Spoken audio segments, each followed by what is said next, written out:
Hello, everyone. Welcome. My name is Peggy DePasquale, and I am the National Forest Wildlands Director at the Wyoming Wilderness Association. And we're here today to train you all in wilderness solitude monitoring. So let's dive in. Today's agenda, we're going to start with the question, what is solitude? Then we'll answer, why do we need your help? Then we'll talk about how and where you collect the data. And last, we'll finish with, what else do you need to know to be a part? So, what is solitude? If you look at the Merriam-Webster, the definition is the quality or state of being alone or remote from society. And if you look to the Wilderness Act of 1964, it says that wilderness has outstanding opportunities for solitude or primitive and unconfined types of recreation. To put it simple, it's getting away from the sights and sounds of civilization, and this is something you should be able to do in wilderness areas here in Wyoming and across the country. In the words of Linda Merigliano, longtime Forest Service staff and wilderness guru, quiet and solitude is a value that is becoming rare. This is what wilderness offers, a chance to find freedom from life's daily obligations and distractions, a chance to be fully immersed in the sound of flowing water or a bird song. Increasing rarity brings increasing importance. As citizens, you play a vital role in documenting opportunities for solitude in a way that provides solid evidence for tracking change over time. Thanks, Linda. Those are some wise words. A little bit about the history of solitude in a wilderness context in this program takes us back to the act that I cited earlier. The Wilderness Act of 1964 was passed in Congress, outlining solitude and as one of the key characteristics of the designation. In 1984, the Wyoming Wilderness Act passed, additionally protecting nearly 900,000 acres, including the Grovant and Jedediah Smith Wilderness, where we're collecting solitude. In 2015, the U.S. Forest Service initiated the Wilderness Stewardship Performance Framework, highlighting solitude as one of the elements that our wilderness managers should be managing for. In 2019, WWA started collecting solitude data as part of our Youth Ambassadors for Wilderness. It was a small part of the program, but that was where we got our start. And then in 2020, in the face of COVID, WWA kicked off the first year, which was a trial on solitude monitoring as a volunteer project, bringing in our members and supporters to help collect this critical data. In 2022, WWA expanded. We started just in the Grovant and Jedediah Smith Wilderness, but brought in both the Teton and Bridger Wilderness to round out the 4 wilderness areas we collect data in today. And then in 2026, we embark on our 7th season of solitude monitoring with over 1,000 volunteer hours and hundreds of data collections. So far, it's been a great success, and we're excited to bring more volunteers into the fold to help increase our impact. In words of Jeremy Koonsman, who is the wilderness manager for the Jedediah Smith and a longtime partner of this program, solitude monitoring is an important volunteer opportunity to participate in, gathering citizen science data to wilderness monitoring. The data is extremely valuable in wilderness stewardship performance monitoring and tracking consistent data across numerous wilderness areas. This data will help track wilderness use trends and help shape future policy. Thanks, Jeremy, and thanks for being a partner on this program. Why do we need your help and why should you help? First and foremost, the U.S. Forest Service cannot care for these wildlands alone. This has been true for decades, and in the last 2 years, I'm sure you've heard of the numerous cuts that have swept the Forest Service, reducing their boots on the ground staff, which makes volunteers like us even more important to help ensure that these places are being protected. Solitude is a key characteristic of wilderness, and it's often something that might fall to the back burner if volunteers like our group doesn't step up and make sure that this important data is still collected. Wilderness belongs to all of us, and we all have a role to play in stewarding it. So let's get out there and help our Forest Service partners make sure that our wilderness areas maintain their solitude. Wyoming Wilderness Association is not in this alone. We have many partners, and one of our strongest partners are the Whales or the Teton Valley chapter of the Great Old Broads for Wilderness. And Liz McCain is one of my favorite partners in this, and she brings a ton of enthusiasm and participation. And in her eyes, she seeks to involve our members in stewardship that support public lands and the people who manage them on our behalf. The whales hike, bike, and ski on public lands, and we volunteer as solitude monitors out of a sense of gratitude for the privilege of living and recreating in this beautiful place. Thanks, Livs. We really appreciate the Great Old Broads for being a part of this program. They have a huge impact and contribute large amounts of data to this program. Where and how do we collect the data? Where? In some of the most spectacular, scenic, and special areas across the four wilderness areas on the Bridger Teton and Caribou Targhee National Forest. How? It's easy. So let's dive in. Getting back to this question of where, the first wilderness I'll highlight is the Jedediah Smith Wilderness and the 6 areas that you can collect in the Jed Smith. We have a data collection area in Bitch Creek, Dry Ridge, Tin Cup, and Andy Stone Trail, the South Teton Trail, Moose Lake Basin, and Moose Creek. You'll notice that on this map, which you can also access on our website, which I'll go over at the end, there are colored markers down the trails and the data collection zones that we're collecting data here. Note that the Jed Smith on the Caribou Targhee is a little different than the maps we'll get into in a minute, where the trail corridor is the data collection area, where in other wilderness areas we have polygons where we collect data within. So just note that for in the Jed Smith, if you're collecting data, keep your data collection to the trail. And these 6 areas are some of the most spectacular places in the Jed Smith, and I really encourage you to spend some time in them, experiencing solitude, and helping to contribute to this project. The Gros Ventre Wilderness is our next wilderness that I'll highlight. I was a wilderness ranger in this wilderness for several seasons, and I love it so much. These areas are some of the coolest places I've ever been. Table Mountain, the Highline Trail, McLeod Lake, Blue Miner Lake, Sleeping Indian, Turquoise Lake, Crystal Creek, Goodwin Lake. These places are incredible, and you're missing out if you haven't been to them, and they're always worth another visit if you already have. Note what I said before is that now that we're on the Bridger Teton Wilderness areas, our solitude data is collected within these colored polygons and not just the trail corridor, which gives you freedom to venture off the trail and do some exploring up mountain peaks or along ridge lines that might not be directly along the trail corridor. Something else to note is Table Mountain is one of these areas, and there's also a Table Mountain on the Jed Smith. And I just want to bring awareness to the fact that the Table Mountain on the Jed Smith is not a part of this solitude monitoring, but Table Mountain on the Gros Ventre is, and it's a truly remarkable, secluded place. It's actually not even a trail within the system, but it's a cool place with spectacular views of Sheep Mountain, also known as the Sleeping Indian, and I encourage you to get out there and do some data collection. The Teton Wilderness is another one of our wilderness areas, and it's up off Togety Pass. If you don't know, south of Yellowstone, it includes one of the most remote areas in the lower 48, the thoroughfare, and that's one of our data collection areas. So you can take a look here. We've got data collection polygons across the wilderness, and these all really need some visitors. So make sure that you grab your bear spray and some partners and head out there this summer. There's a lot of solitude to be found, wildflowers, and spectacular view sheds. So don't miss out on the Teton Wilderness data collection areas.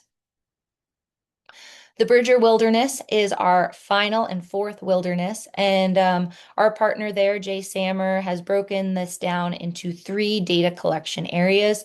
And within those data collection areas, we have zone 6A, 6B, 6C, and 6D.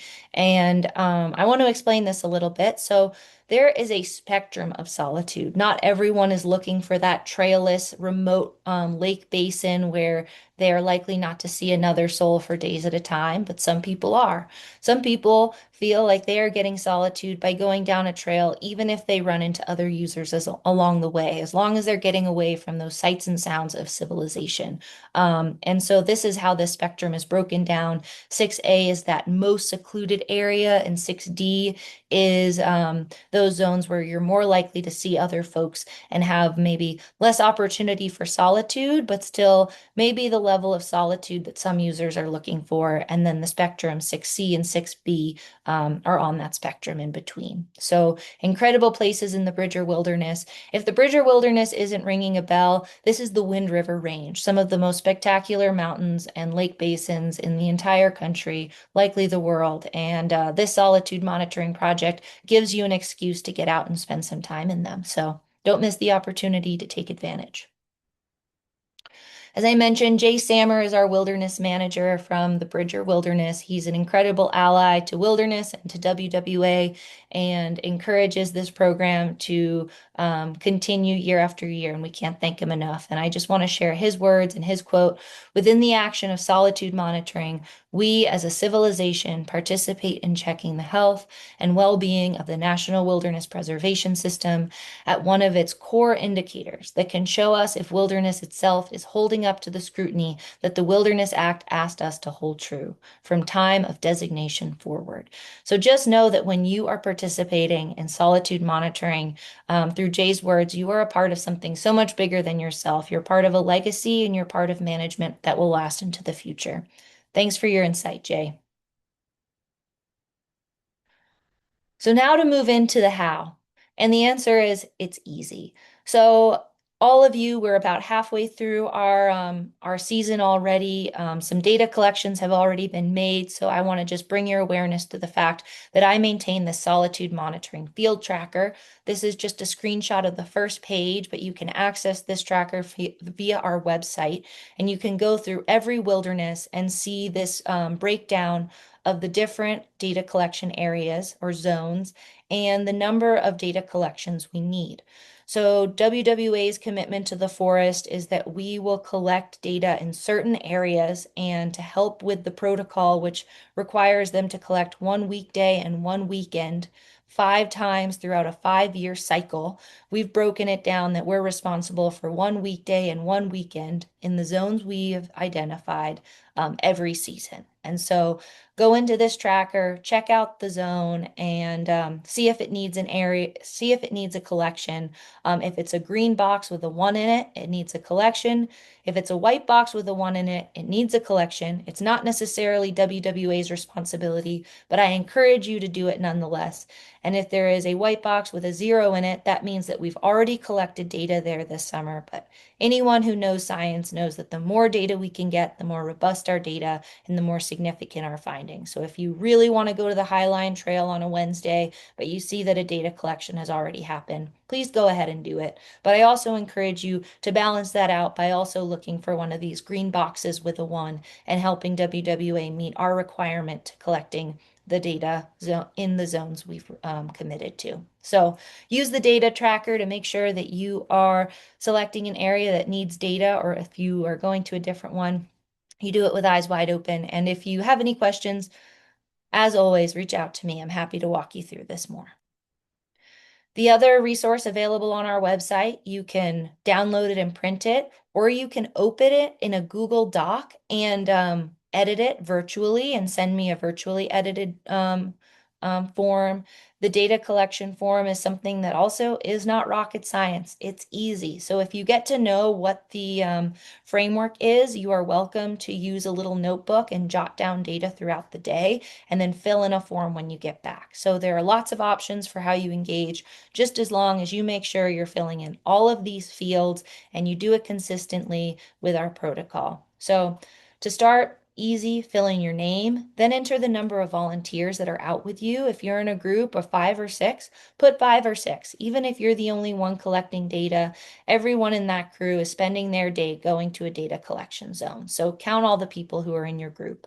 And then the total number of hours. This isn't the total number of hours you're collecting data. This is the total number of hours you're volunteering. So from the moment that you are getting in your car and driving to the trailhead, clock those hours, because we we track them and report them for grants, and our Forest Service partners track and report them for their work as well.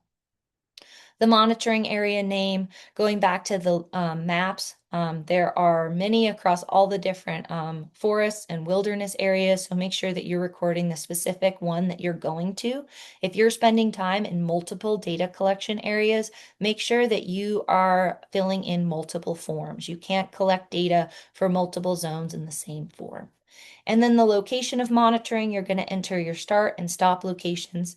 90% of the time, you are leaving your car outside of the wilderness, going through the boundary, and the data collection starts at the boundary. You spend your time in the data collection area and you leave, and your time stops at the wilderness boundary. This isn't always true. Some people do through hikes, so it might start at the wilderness boundary but end at the data collection boundary on a certain trail. Or you might just say it ended because you're sleeping out there and the day is over and you want to call it, even though you haven't left the data collection area. Um, Make notes. Know that there's a person on the other side of these forms reading them, me, and I'm happy to help figure out nuance if you have convers or confusion there. Enter the date that you're there, the day of the week, Monday through Sunday, and then circle if it's a weekend, a weekday, or a holiday. You're going to enter the start time and the stop time. And then you're going to record some information on the weather, the temperature, moisture, presence of wildfire smoke. If you think there's an important note to help explain what the weather trend or smoke trend was throughout the day, please fill it in under Other. And then you're ready to start collecting data. Every group you encounter, group one, group two, group three, will be broken into the kind of users you encounter. So if you run into a group of two people along the trail, you're going to put two. Then you're going to move along to group two. The next group might have one hiker and one dog. So you'd enter one hiker, one dog. Group three might be a group of six backpackers. Again, in that first column, enter six. Group four might be a couple outfitters with a pack string of 10 horses and mules. So you would put two for the riders and then 10 for the horses and the mules. And that's kind of like, that's formatted like a little fraction, but just know I'll know what you mean if you do 2-10 or whatever the ratio is for stock users in stock. Then down the line, you fill it in. Know that some of our busier zones, like the South Teton Canyon Trail, super accessible. You might need to flip over to the back side of this form or fill in a second form because you may encounter more than 20 groups in a day. And then at the end of your time, you're going to tally it all up and enter the total number of each one of these user types and then the total number of groups down at the bottom. And then there's a comment section. Some people like to tell me that the wildflowers were spectacular, or that they saw a grizzly bear, or that there were like, 20 cars in the parking lot, but they didn't see another person. It's your discretion if you want to leave me a comment. They're helpful. I enter them into the longitudinal data sheet that will live on in perpetuity. But no, it's not required. It's just if you think there's something of note. And as I mentioned, you can download and print this form. You can open as a Google Doc and edit it virtually, or you can record this data in a little pocket notebook and edit it on your computer when you get back. There are lots of ways, and I'm happy to work it out with you to figure out the best data collection protocol for you. Now, it's true that it's easy. There are a few exceptions. So in order to collect data, you need to make sure that you're in the data collection area for 4 hours. So make sure you start your clock when you enter, 10:30, and make sure that you're not leaving until after 2:30 to make sure that you're in there for the full 4 hours. You can collect data for more than 4 hours, but you cannot enter data that came from being in the solitude area for less than 4 hours. If you enter the Solitude data collection area and then leave it and then come back and start collecting data again within the same calendar day, and you're there for a total of 4 hours, you can count it. It doesn't have to be continuous. It just has to be 4 hours within like normal hiking hours. And so we say about 6:45 a.m. until 6:45 p.m. And then outside of kind of those key hours, you don't collect data. We've made some exceptions with people camping out at lake basins, etc. So reach out to me if you feel like you are kind of outside of those key hours, and we can make a decision of whether your data counts. If you see a group when you're hiking down the trail and then you see them again within 15 minutes, you don't count them again. You're going to count them as the same encounter. So you pass someone, and then you come upon them 5 minutes later and they've stopped for a snack. Same encounter, don't include another group. On the flip side of that, if you see them and then an hour passes or 20 minutes, as long as it's outside of that 15-minute window, you do count them again, a new group, a new encounter. Um, if you're inside the boundary of the wilderness, so you've stepped through the boundary and you're hanging out having a snack, and you see a group or a tent or a person or stock outside the boundary, you do count it because it's impacting your experience in the wilderness. However, if you're just outside the boundary and you see someone or a group or a tent either inside or outside the boundary, you don't count it because you're not in the wilderness, you're not in the data collection area, and it's not impacting your experience. If you see tents but no one is around, you count the tents that are within a single campsite as a group and tally one person per tent. So you're hiking along Goodwin Lake in the Gros Ventre Wilderness. There's a campsite with two tents in it, but no one's around. You're going to create a new group and you're going to tally two hikers or backpackers in that group. If you are in the Solitude area and you hear voices or people, but you can't see them for any reason, to count the number of people in the group, you have to do your best to record how many people you think you hear. So you're standing on a cliff and you hear a conversation from the valley below. You can tell there's like a man and a woman's voice, or you clearly hear that these two people are having a back and forth. Maybe there's a third, but you can be sure there's two.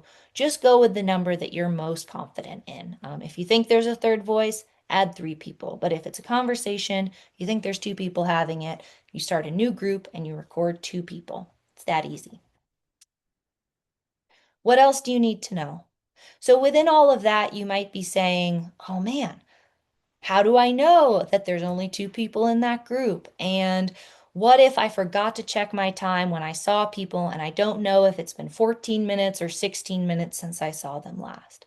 Just know that we don't collect solitude data on the Caribou Targhee and Bridger Teton National Forest with a trail counter because a trail counter will tell us how many people are in the wilderness, but it will not tell us what the experience is of those people in the wilderness. And that's why we need all of you.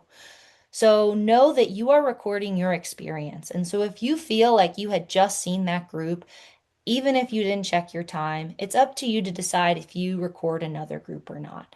Do your best to figure out if it was less than or more than 15 minutes, but if it's just on the edge, do your best because it's your experience that we're looking for. Same with the number of voices.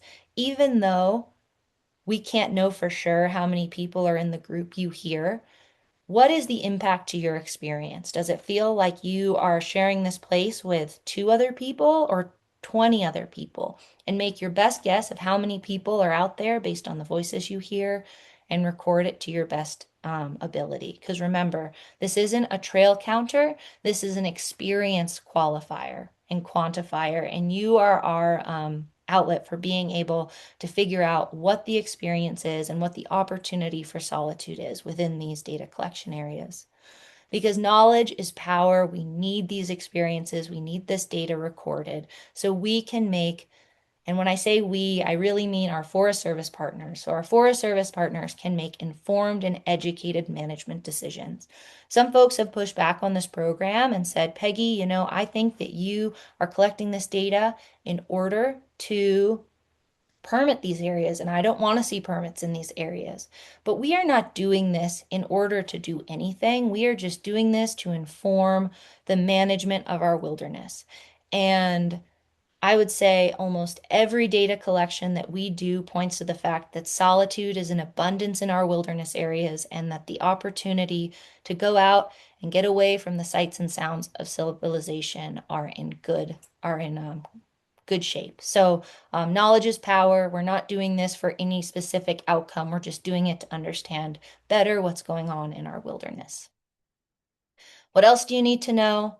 All this information that we went over today and more is available via our website. The Google Doc data form that I went over that you can either print or fill in virtually from your phone or from your computer when you get back from the field, that's available on there. Mapping app downloads. We do have a system with the Avenza mapping app that up until 2026 was totally free to use. Unfortunately, Avenza changed um, their system and now uh, they require a paid subscription to download the maps onto your phone. That's unfortunate, but you can always take screenshots of the PDFs and have them with you. You just won't be able to geolocate where you are within the data collection area, but you can reference another map where geolocating is available and figure it out for free. I'm happy to talk that through. There's also the full Solitude Monitoring Data Protocol. We scratched the surface today. There's so much more to talk about. There's so much more to know, but there isn't so much more to know in order to contribute to the data set. You have everything you need now to go out, collect meaningful data, and be a part of the citizen science project. And on that note, there's so much more available on the website. Please use this resource, wildyo.org/solitude monitoring. Pretty easy to get to. You can do it like the Luddite that I am and just type it into your search bar and it should come up.